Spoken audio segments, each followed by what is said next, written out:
Hello, my name's Darren Lewitt and I'm an Academy Advisor in Ipswich at Ormiston Endeavour Academy. I also do some work at the adjacent school, which is Thomas Wolsey School. And I also go around the county doing some talks at various schools and colleges to try and inspire people like you to believe that anything is possible if you put your mind to it and you work hard enough for it. So today I'm going to tell you a little bit about myself, give you an introduction, tell you a bit about my educational background, my career path, and hopefully give you a few hints and tips. So who am I? Well, as I said, my name's Darren Lewitt and I ran a business in Diss, in just over the border in Norfolk. For 25 years, I started out at the bottom and I worked my way up until I became one of the owners of the business. Now, during that time, we managed to turn a company that was really treading water, turning over about £10 million a year. It was an IT company selling printers and computers.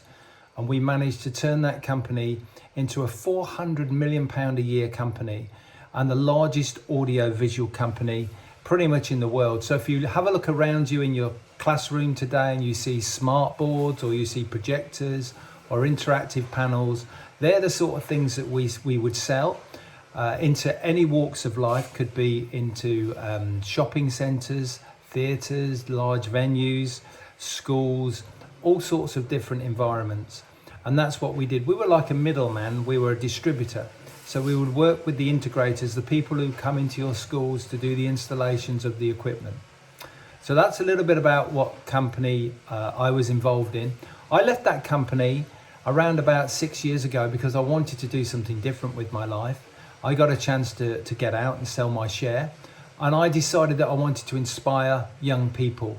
So I do two things at the moment. I'm Academy Advisor and I go around inspiring people like yourself. And also I work with kids in care, in the care system in Ipswich. So I mentor kids for a charity called Voluntary Matters.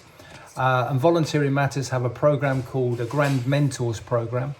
And I work for them as a volunteer.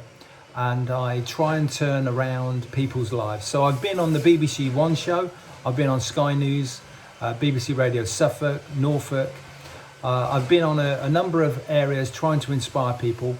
I've also written a book called Dream, Create, Believe, Achieve. And my book is now part of a project that I'm doing to go around schools across the UK nationally to give them access to my book. And my book is all about how you succeed and how I believe it's not rocket science. There are some great chapters in that book. One in particular, there's a section on resilience, which could be appropriate right now with the lockdown for people like yourselves to have a read of. It's available in audio format and it's available in hard format. The link's available both free of charge. It's available for you to have a read of or discuss it. So let me tell you a bit about how I got to that stage. So when I was at school, I was really keen on sports. I found it hard to concentrate. I didn't go to university. I left school with 5 GCSEs, didn't take A levels. And when I left school at the age of 17, I decided to get some part-time work before I joined the Royal Air Force. I decided that that was my destiny. And I wanted to get some teamwork ethics and some self-discipline. So I joined the Royal Air Force and I became an electronics technician working on radar and surface-to-air missiles, which sounds very interesting. And I did that job for about 7.5 years, had some great times. Got to the rank of corporal for 3 years, so I had a little bit of authority. And I decided that I wanted to give something back and do something different with my life. But to get to that stage, I obviously had to join a company. So I wrote to 150 different companies. And back then we didn't have computers, so you had to physically do the writing yourself. And I went the extra mile by doing that. And I got a handful of interviews and I landed my job. Which was with a company in Diss, in just over the border in Norfolk. So I worked really hard and I started out at the bottom. I did some work in the warehouse. I became a salesman on the road, a product manager, and I worked my way up to help evolve the company to become the largest audiovisual company in the world. And we bought 14 companies along the way. in 7 countries around the world, including Australia and New Zealand, France, Germany, and Ireland. And today the company has gone from strength to strength. It's now, I believe, the 4th or 5th largest company in East Anglia. So I wish them luck.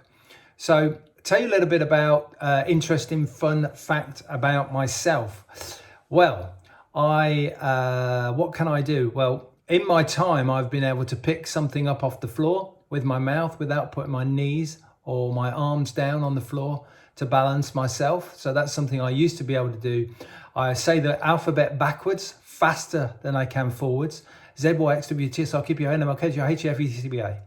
So it is easier to say it backwards. My mother taught me how to do that many years ago. I know some of you now will be sniggering to yourself, but it is an interesting fact about myself.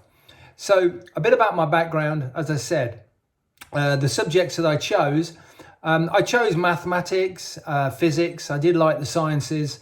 My favourite teacher at the time was a guy called Mr. Carey.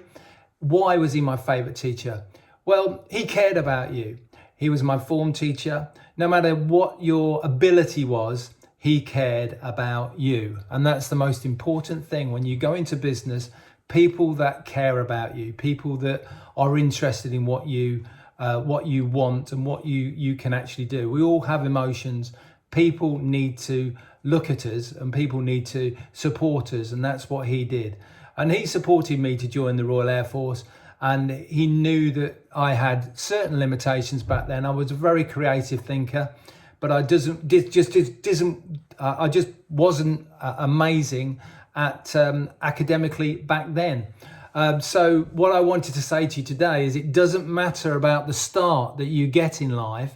It's all about putting your experiences, learning the lessons along the way, making mistakes and becoming a better person, and ultimately maximizing what you do with your career. And that's the important thing.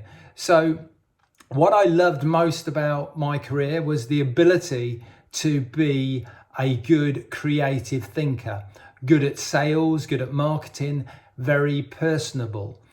Somebody, as I said, that my form teacher was very personable, a good listener.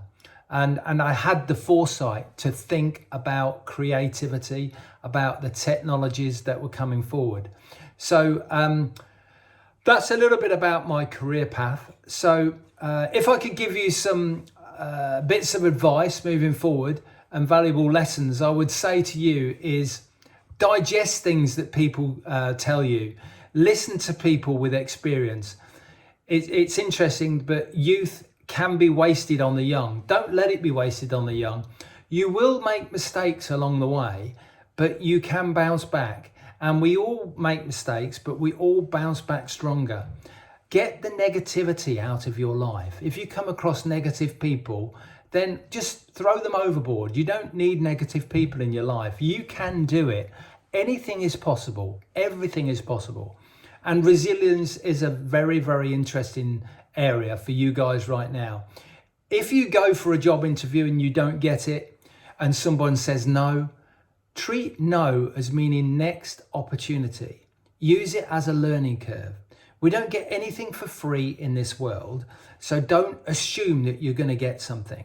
When you go for a job interview, it's a game. Think of it as a competition. There's only one winner. How much do you want to win? If you turned up at your school's sports day, you hadn't done any training, you've got your pair of shoes on instead of your running shoes, you were in your jeans, you hadn't put your sports kit on, would you expect to win that race? No. Well, let's just say business, like anything else in life, is just like that. If you're prepared for something, you've got a better chance of succeeding, a better chance of winning.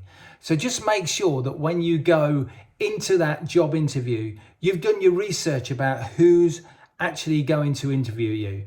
You've done your research about the company. If someone says to you, what do you know about the company? If you say, oh, I don't know, are you going to get the job? No. If someone says, have you got any questions to ask me? And you go, no. Are you going to get the job? Probably not. Make sure you stand out. If you wear something bright pink on your top here, or if you wear a pink tie, or if you have got a nice outfit on, are you going to be rememberable? People are going to remember you. Of course they are. You're going to be memorable. So that's what I would say.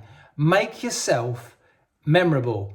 It's all about personality. It's about being different. It's about standing out, and it's about being yourself.